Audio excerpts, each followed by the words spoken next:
Mais avant les huiles et le yoga, on va évidemment reparler coronavirus. Difficile de faire autrement par les temps qui courent. Épidémie ou pas, les commerces de première nécessité et en premier lieu les magasins d'alimentation et les grandes surfaces restent ouverts. Quelles sont leurs mesures pour combattre le virus? Gabriel Tégédor, Viviane Gabriel. La Migros s'est engagée à ne pas fermer de magasins, coûte que coûte. Mais pour y arriver, elle doit pouvoir compter sur ses effectifs au complet. Ses 106 000 collaborateurs sont appelés à suivre les bonnes pratiques de l'OFSP et à se désinfecter régulièrement les mains. Pas de pénurie de gel ici, car le géant orange peut compter sur ses capacités de production en interne. On a mis en place une production en 2 semaines d'un produit désinfectant qu'on a pu cette semaine distribuer à toutes les collaboratrices, tous les collaborateurs. Ça fait 100 000 bouteilles qu'on a distribuées de 3 décilitres chacune pour qu'ils puissent aussi à la maison, en privé, prendre avec eux un désinfectant. Maintenant, on est en train d'analyser, de savoir si on peut continuer cette production pour pouvoir mettre à disposition de la clientèle un désinfectant à l'entrée des magasins et puis aussi pouvoir peut-être le mettre en vente dans nos rayons. Comme chez ses concurrents, les produits courants ont été pris d'assaut chez Migros. Mais pour faire face, le groupe peut là aussi s'appuyer sur sa propre production. Parmi les articles les plus demandés depuis plusieurs semaines, il y a les 2 symboles de la boîte de conserve. C'est le petit pois carotte et puis le ravioli en boîte. Et alors ça, c'est 2 bons exemples parce que le petit pois carotte, ça se fait en été. Quand ça sort du champ, on crée les conserves. Donc on ne peut pas en faire maintenant s'il y a une demande supplémentaire.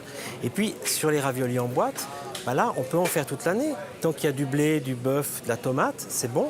Et c'est pour ça qu'on a mis ça dans notre liste de produits prioritaires. Et notre industrie à Bischofszell, qui produit ça, maintenant est en train de produire 5 fois plus de raviolis en boîte que normal.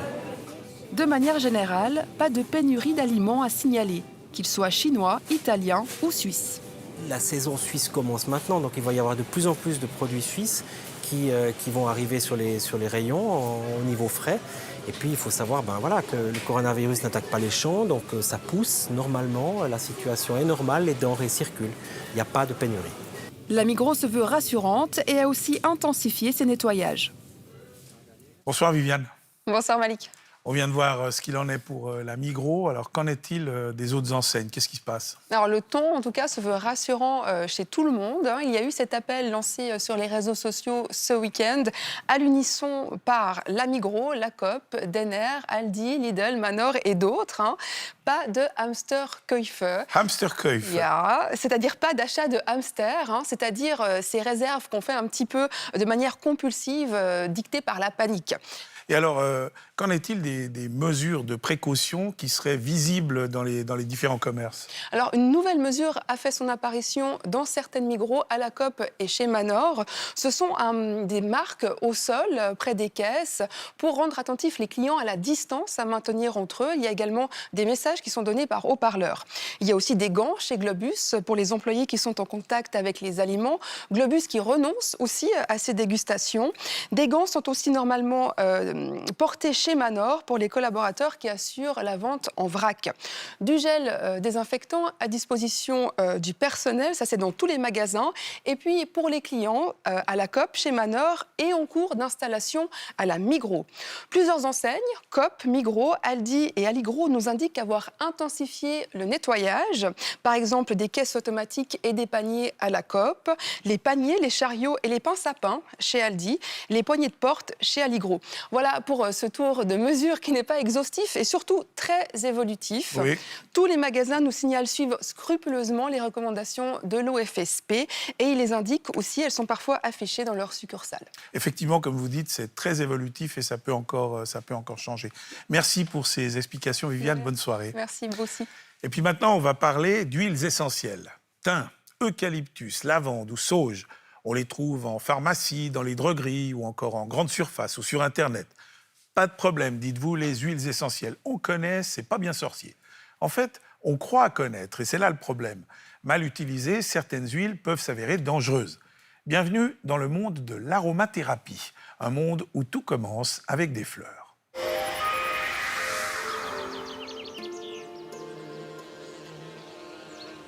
Elles grandissent dans nos champs, elles embaument nos vergers, elles agrémentent nos intérieurs. Les plantes, c'est beau, c'est naturel. Echinacea, angélique, chardon-marie, millepertuis, lavande, sauge, thym, des noms qui parfument notre imaginaire de suaves senteurs et d'images délicates. Les huiles essentielles qu'on en tire ne peuvent être que bonnes, n'est-ce pas? C'est oublier un peu vite qu'une plante, c'est une bombe chimique. Fleurs, tiges, branches et racines sont de véritables usines à molécules.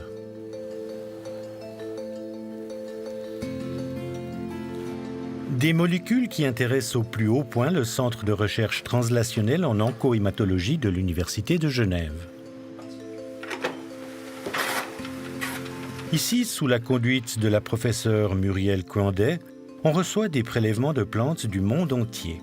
Les recherches qu'on y mène visent à trouver des principes actifs qu'on pourra peut-être utiliser pour lutter contre des maladies telles que la malaria, le charcot et même le cancer.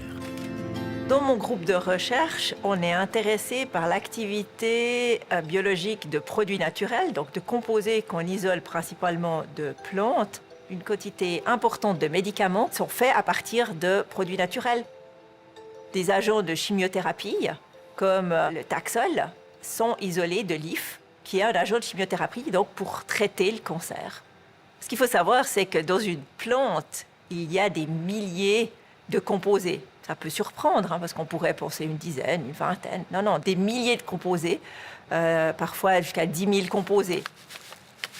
Et ce sont ces composés que l'on peut retrouver sous une forme autrement plus concentrée dans une huile essentielle. Comment arrive-t-on à l'extraire d'une plante ou d'une partie de plante? On vous explique le procédé théorique en laboratoire. Ça s'appelle la distillation à la vapeur d'eau. Tout se passe dans un alambic. Le mélange est chauffé. La chaleur fait s'ouvrir les cellules du végétal contenant les essences de la plante. Celles-ci sont extraites pour former avec la vapeur un mélange gazeux homogène. La vapeur enrichie d'huile essentielle est refroidie en traversant un serpentin et se condense. La densité de l'huile essentielle étant inférieure à celle de l'eau, elle se décante. L'huile essentielle est ensuite récupérée. Une analyse de cette huile dans un chromatographe en phase gazeuse révèle immédiatement la myriade de composants chimiques qui la constituent. Chaque pic représente une molécule différente. Le problème, c'est que la composition d'une même huile essentielle peut varier grandement. Un exemple avec 2 huiles essentielles vendues sous la dénomination unique de lavande, auxquelles on a fait subir l'épreuve du chromatographe. Ce qu'on a vu, c'est que le chromatogramme, donc la composition de ces 2 huiles essentielles était différente. Certains composants étaient les mêmes, mais la majorité était en fait différente, ce qui veut dire que l'effet thérapeutique peut être différent. En haut, le chromatogramme de la première huile essentielle de lavande. En bas, celui de la seconde. À l'évidence, les composés ne sont pas les mêmes, et qui dit différence de composés dit différence d'effet, mais aussi différence de risque. Il y a des huiles essentielles pour lesquelles il faut faire attention. Il y a de la neurotoxicité qui peut être développée jusqu'à des crises d'épilepsie. Donc certaines huiles essentielles, on pourra les appliquer. D'autres, on pourra les appliquer sur la peau, mais on ne pourra pas les prendre par voie orale. D'autres, il ne faudra surtout pas les utiliser. D'autres peuvent aussi provoquer des dermatites. Donc, si on va au soleil, tout ce qui est agrumes, par exemple, si on le met sur la peau, il ne faut pas aller s'exposer au soleil après parce qu'on aura des rougeurs qui peuvent durer un certain temps. Donc, il faut faire attention.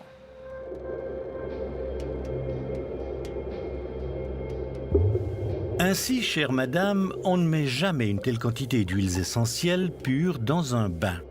Quelques gouttes suffisent. Comme elles sont hydrophobes, il convient de les mélanger à un dispersant pour éviter qu'elles restent concentrées et n'attaquent éventuellement nos muqueuses. Et surtout, il faut bien les choisir. Lavande, camomille, thym doux favorise la détente, cannelle et orange, et c'est la tenue de homard assurée avec des brûlures en prime. Pour un massage, on n'utilisera jamais une huile essentielle pure. Il faut en mélanger quelques gouttes à un corps gras. Une huile végétale comme une huile de lin conviendra parfaitement à la préparation. Pour un mélange destiné à une utilisation régulière, une dilution à 3 ou 5% suffira. L'huile de camomille romaine assurera un massage de confort. Et pour un massage tonique, rien de mieux que les huiles essentielles de conifères. Enfin, pour les bobos, l'huile essentielle d'immortelle ou d'eucalyptus citronné apaiseront la douleur. Les huiles essentielles en ingestion, ça peut être dangereux. 3 gouttes pures sur du sucre, ça masque le goût, certes, mais cela doit être l'exception. Et si l'on veut préserver sa flore intestinale, mieux vaut les avaler fortement diluées et ne pas dépasser 6 gouttes par jour. Enfin, pour combattre un rhume, huile essentielle d'Eucalyptus radiata ou de thym linalol conviendront. 3 à 4 gouttes dans un bol d'eau chaude suffisent amplement. Au-delà, il y a risque d'irritation des voies respiratoires une fois la tête sous le linge. Enfin, pour l'ambiance, il ne faut jamais utiliser un diffuseur qui chauffe les quelques gouttes d'huile essentielle. Sinon, on risque le dégagement de composés organiques volatiles dont certains sont fortement soupçonnés d'être cancérigènes. L'huile essentielle est donc un bienfait de la nature à condition d'être prudent. Une même plante peut donner 2 huiles aux propriétés totalement différentes suivant où et à quelle altitude elle pousse. On trouve aujourd'hui près de 500 huiles différentes sur le marché. Comment les fabrique-t-on? Pour le découvrir, nous partons en Valais, à la montagne.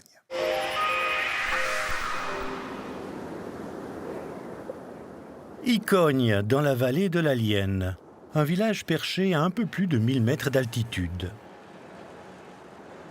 Dans cette exploitation familiale, cela fait plus de 20 ans que l'on cultive des plantes médicinales sous le label bio. Et depuis 2015, la famille Mayor s'est lancée dans la production d'huiles essentielles. Une dizaine de plantes cultivées sur place et dont la distillation se fait principalement à la belle saison. En hiver, on se tourne plutôt vers la distillation des résineux pour produire de l'huile essentielle. C'est génétique. Ma grand-mère, mon grand-père utilisaient cette plante pour se soigner. Et puis ça a passé à mon papa qui a cultivé au départ ces plantes. Et puis c'est vrai qu'une fois qu'on a pris goût à leurs vertus aussi, à tout ce qu'elles font, c'est difficile de s'en séparer.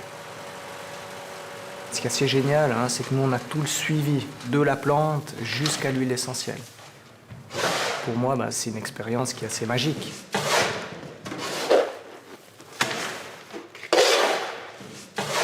Alors ce qui est important pour le choix de la matière, c'est déjà pour le résineux où l'arbre a poussé, son état déjà sanitaire. Et puis ensuite pour la qualité d'huile essentielle, ce qui est très important, en tout cas pour nous, c'est vraiment, on va optimiser l'aiguille, enlever le surplus de bois et puis vraiment extraire l'aiguille. Les aiguilles d'épicéa sont placées dans la cuve de l'alambic. Elle peut contenir 1 mètre cube de matière. À sa base, l'eau chauffée au bois se transforme en vapeur. Elle traverse les aiguilles et en extrait les essences. Sous pression, la vapeur chargée d'huile essentielle sort du chapiteau de la cuve pour passer dans le serpentin du refroidisseur. Là, elle se recondense. Il suffit de 15 minutes pour que le distillat commence à faire son apparition. Il se déverse dans un essencier où se produit la décantation. L'huile essentielle, plus légère que l'eau, remonte à la surface et se déverse dans le bac supérieur de l'essencier. Elle est récupérée et stockée.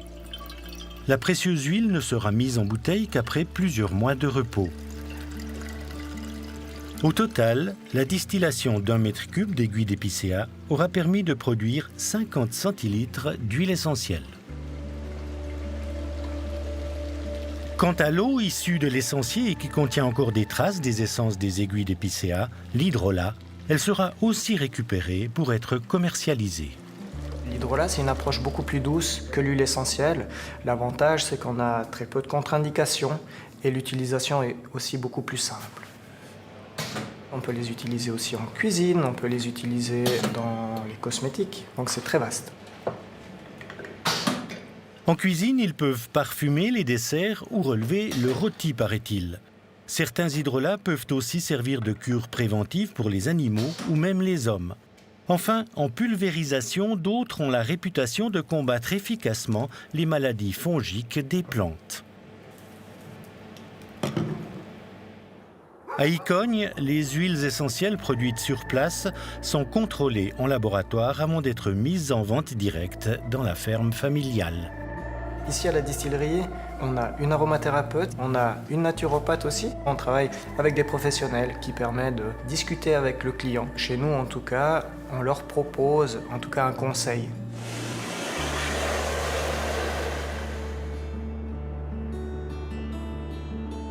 En Suisse, les huiles essentielles baignent dans un flou juridique certain. En fonction du type d'huile et de son usage, la loi classe une huile essentielle tantôt comme un produit thérapeutique, ou alors comme un produit chimique, un additif alimentaire, un insecticide ou même un cosmétique. Par exemple, cette huile, c'est de la lavande officinale. Si j'en mets quelques gouttes dans ma lessive pour la parfumer, elle sera régie par la loi sur les produits chimiques. Mais si je l'utilise sur la peau en complément d'une crème, ça devient un cosmétique. Et elle entre aussi dans la composition de gélules pour somnifères. À ce moment-là, c'est considéré comme un produit thérapeutique. Bref, c'est un peu le pataquès. En tout cas, pour les huiles à usage thérapeutique, justement, il est vraiment capital pour le consommateur d'être bien conseillé. Or, vous allez le voir, c'est pas gagné.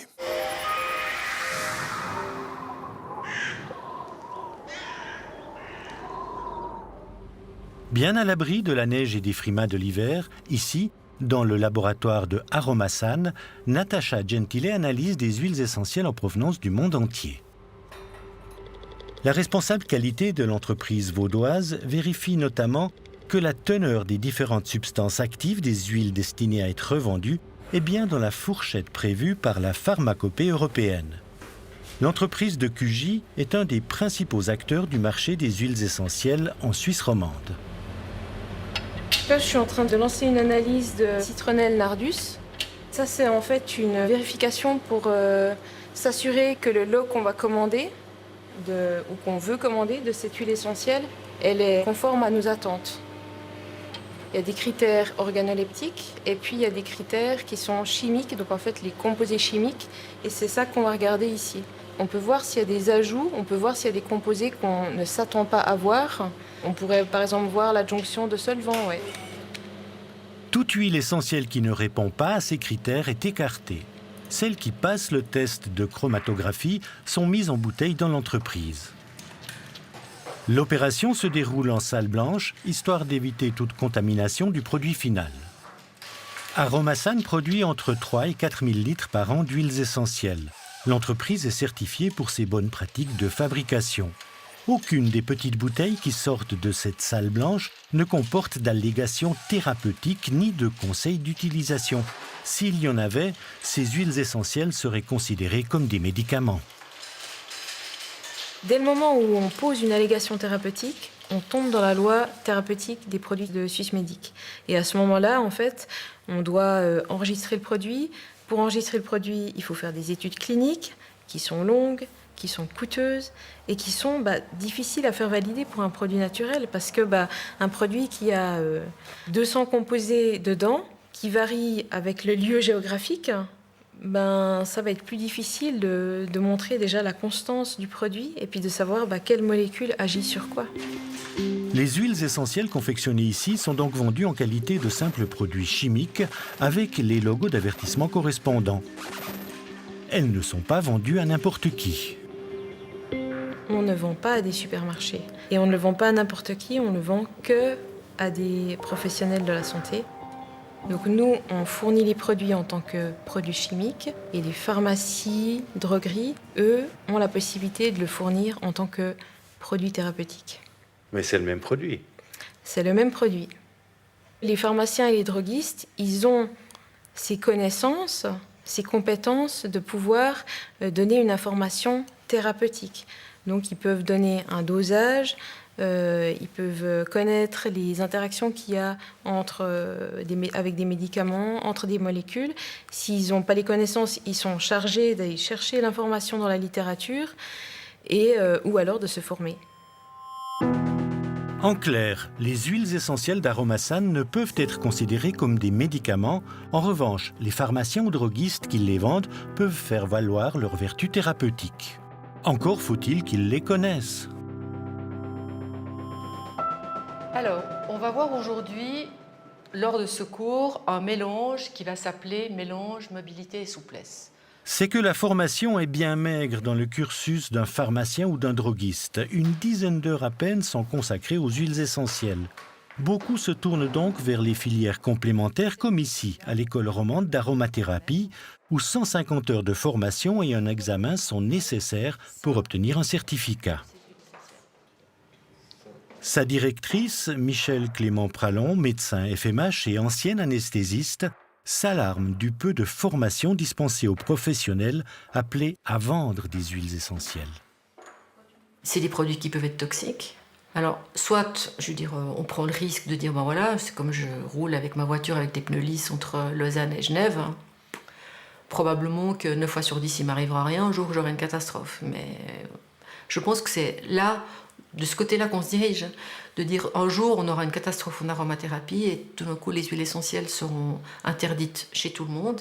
Et je trouve dommage parce que c'est un type de médecine qui est vraiment extrêmement utile et qui souvent n'a pas les contre-indications qu'ont les médicaments allopathiques.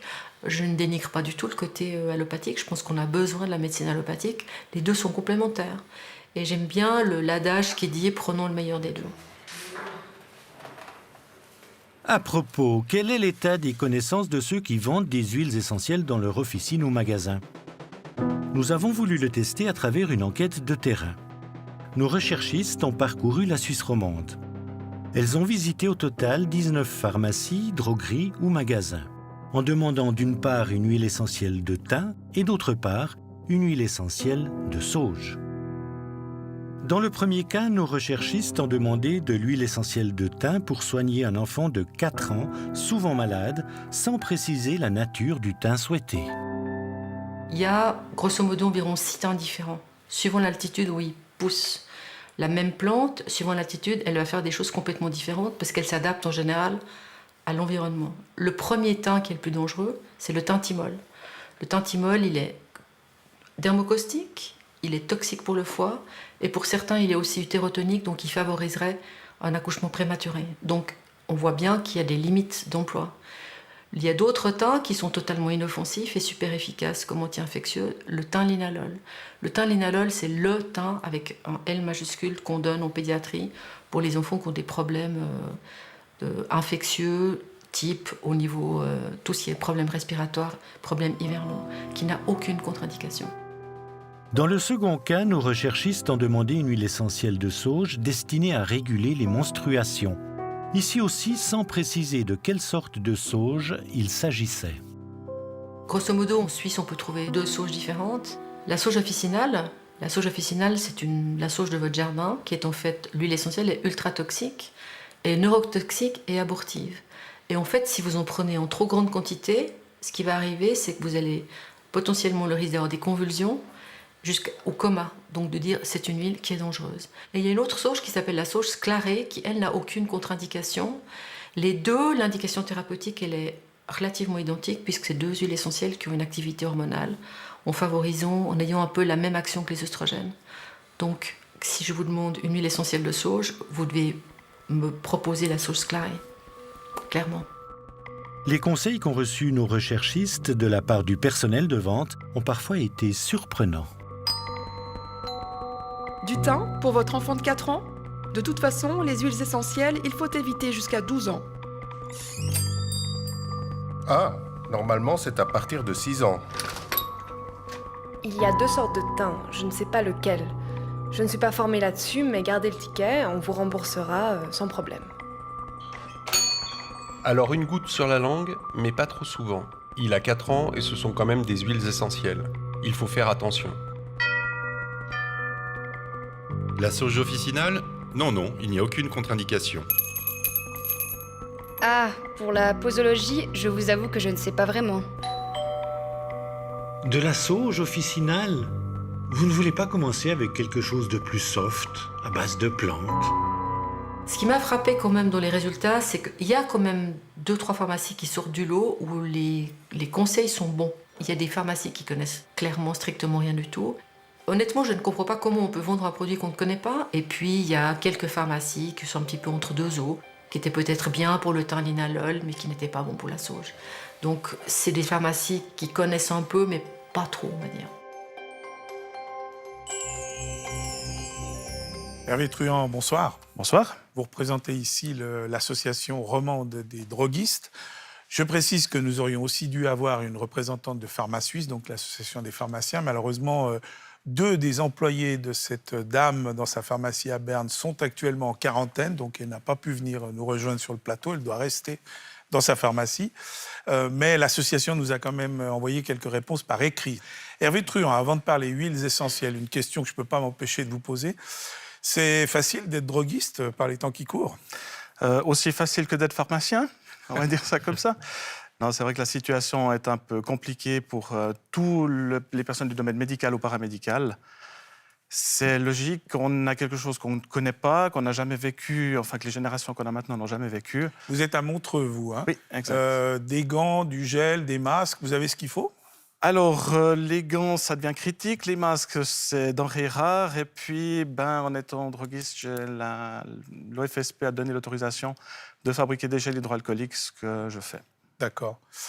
Merci Hervé Truand. On revient vers vous tout de suite pour parler huiles essentielles. Stéphane, bonsoir. Bonsoir Malik. Alors, passons maintenant aux résultats de votre tournée des pharmacies et des drogueries et des grands magasins. On commence par ceux qui ont fait, disons, on peut dire tout juste. Voilà, on commence par ceux-ci. Alors, tout à fait, il s'agit de la pharmacie principale, rue de Coutances à Genève, qui propose de bons produits, une bonne posologie et de bonnes voies d'administration, c'est-à-dire orale ou cutanée.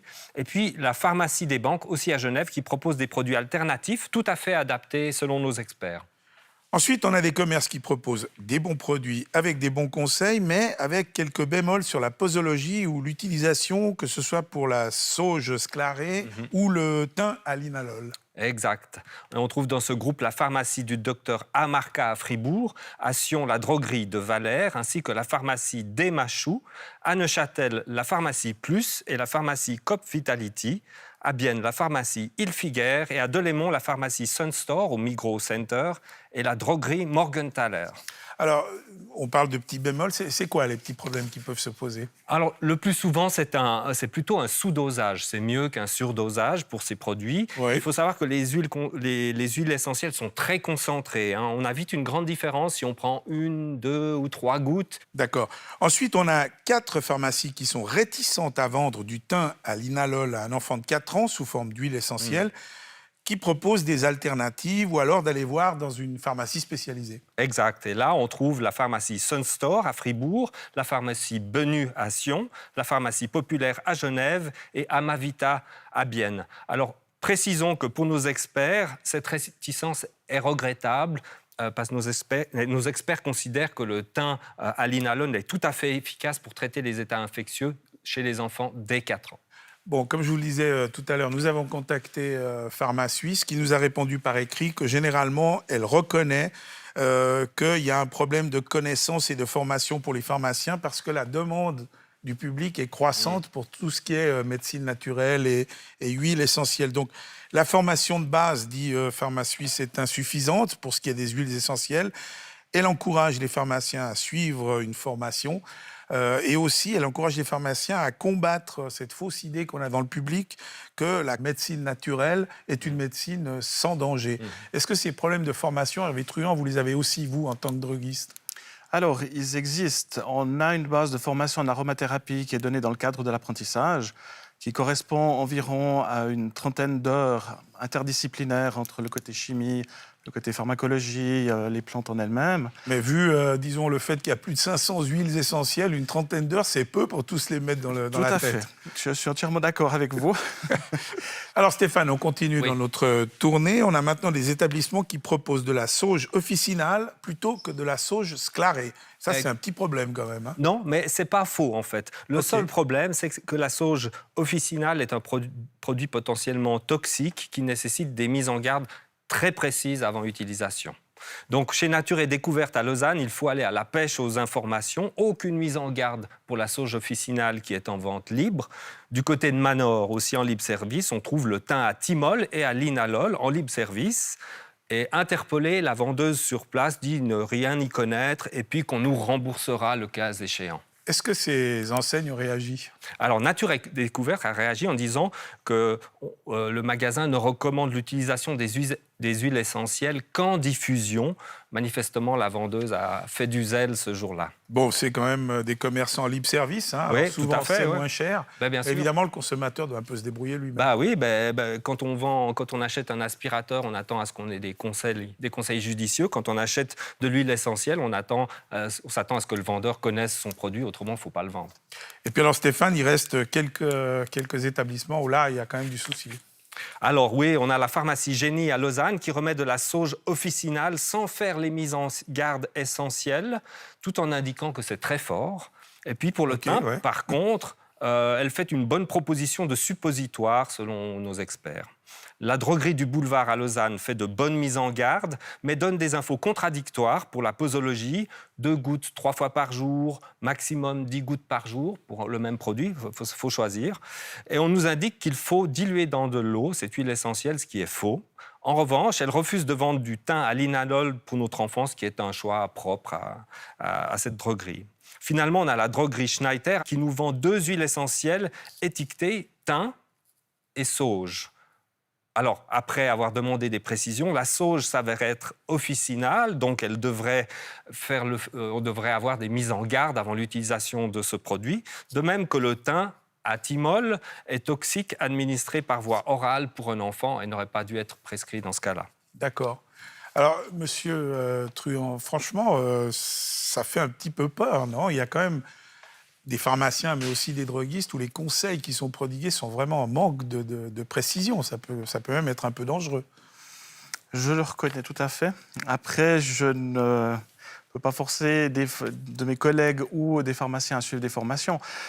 Il y a des bases qui existent, qui sont données par les entreprises qui fournissent des huiles essentielles.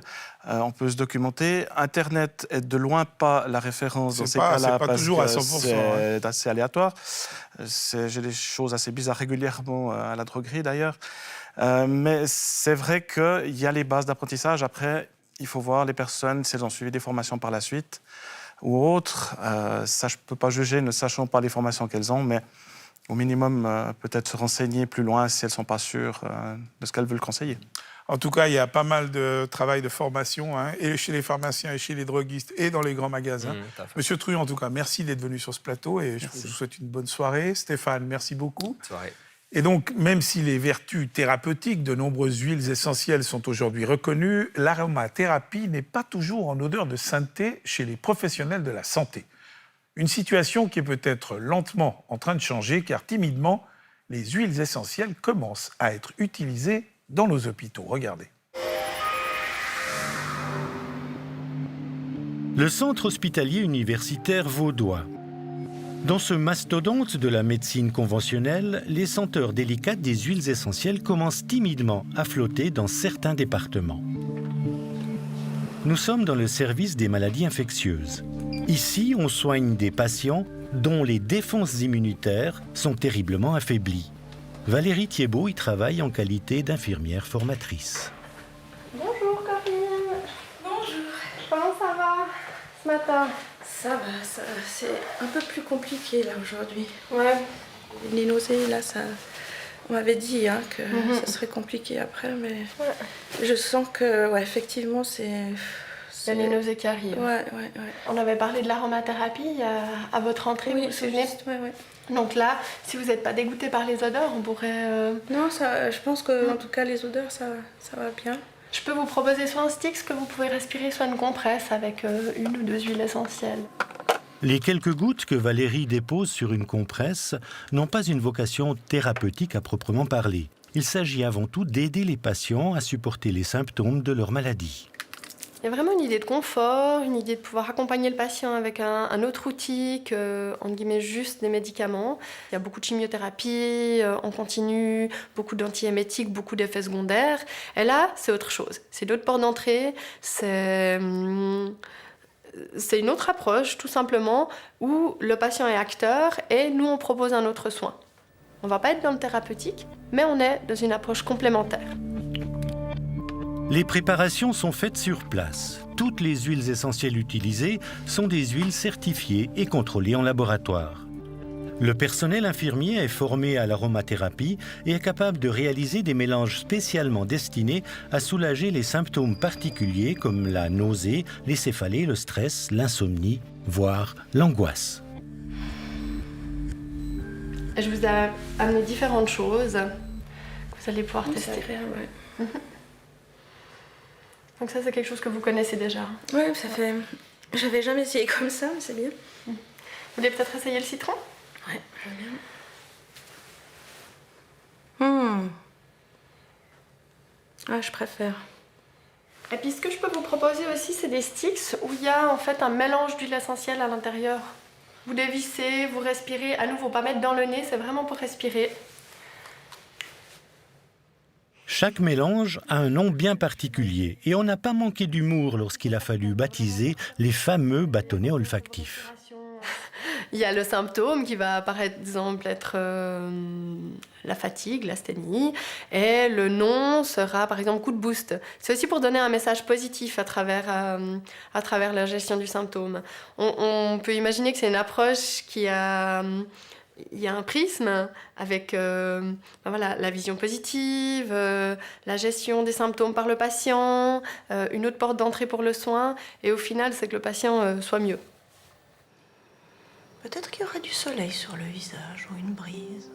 Le professeur Chantal Bernard-Renella, spécialiste de la douleur, hypnothérapeute et par ailleurs responsable du Centre des médecines intégratives et complémentaires du CHUV, suit avec beaucoup d'attention cette utilisation des huiles essentielles au sein de l'hôpital. Ici, eh bien, ce n'est pas ingéré, ce n'est pas absorbé, ce n'est pas mis sur la peau du patient.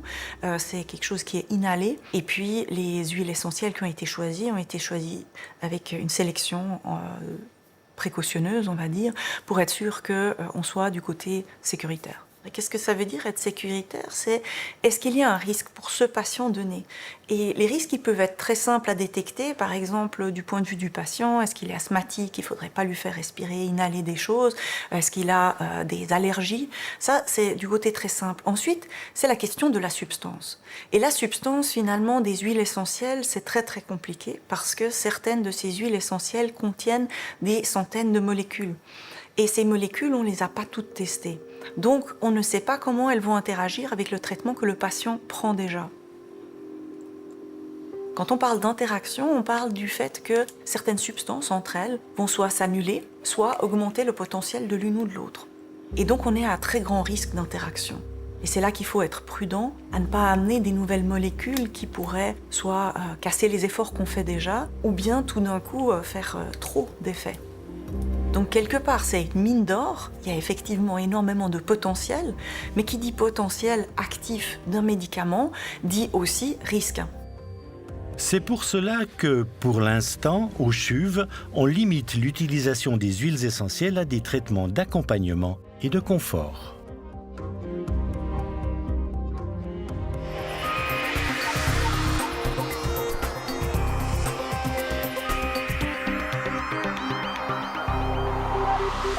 Et maintenant, on respire un bon coup d'huile essentielle de lavande, souveraine pour lutter contre le stress.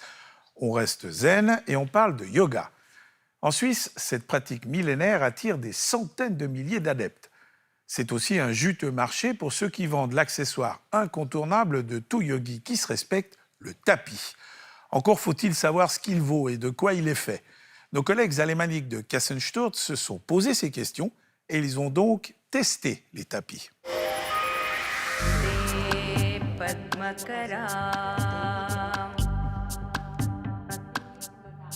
Jeunes et vieux, hommes et femmes, nous sommes de plus en plus nombreux à chercher un équilibre psychique et physique grâce au yoga.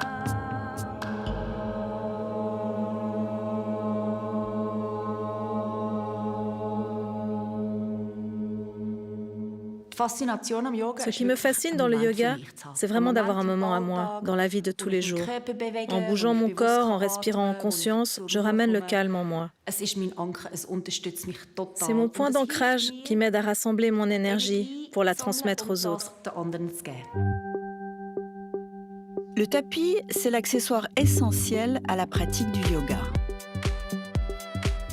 Nous en avons testé 8, des tapis de yoga de consommation courante. Tous ont une épaisseur de 4 à 5 mm, conseillés pour la pratique des postures statiques comme des postures dynamiques. Le tapis de yoga est notre outil principal. Pour vraiment tester s'il est suffisamment antidérapant et solide, il faut pouvoir le dérouler et y faire quelques postures de base, comme le chien-tête en bas ou le triangle, ou encore un exercice d'équilibre qui permettra de vérifier que le tapis est assez stable.